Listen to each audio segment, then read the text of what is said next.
హనుమాన్ చాలీసా. హనుమాన్ చాలీసా గోస్వామి తులసీదాస్ గారు అవధి భాషలో రచించారని చెప్పుకున్నాం.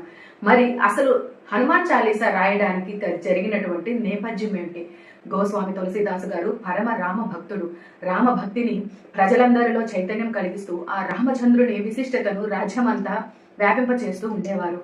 ఒకరోజు అప్పటి మొఘల్ చక్రవర్తి అయినటువంటి అక్బరు గోస్వామి తులసీదాస్ గారిని తమ ఆస్థానానికి పిలిపించి, మీరు పరమ రాము భక్తుడంట కదా, మీకు అనేక అతీత శక్తులు ఉన్నాయట కదా, అవేంటో నా ముందు ప్రదర్శించండి, లేదా మీ దేవుణ్ణి చూపించండి అన్నారు. తులసీదాస్ గారు చిరునవ్వు నవ్వుతూ, ప్రభు, నేను కేవలం రామ భక్తుడిని మాత్రమే, నా యందు ఎలాంటి శక్తులు లేవు అని చిరునవ్వుతో తిరస్కరించారు. సామాన్యమైన భక్తుడు చక్రవర్తి యొక్క మాటలను తిరస్కరించారని కోపంతో ఆనాటి మొఘల్ చక్రవర్తి అక్బరు గోస్వామి తులసీదాస్ గారిని అతి భయంకరమైన ఫతేపూర్ సిక్రీలోని ఒక చీకటి చెరసాలలో బంధించారు.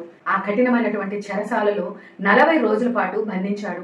ఈ 40 రోజులు ఆ చీకటి గదిలో తనకిష్ట దైవమైనటువంటి హనుమంతుడిని స్మరిస్తూ హనుమాన్ చాలీసా రాయడం ప్రారంభించాడు.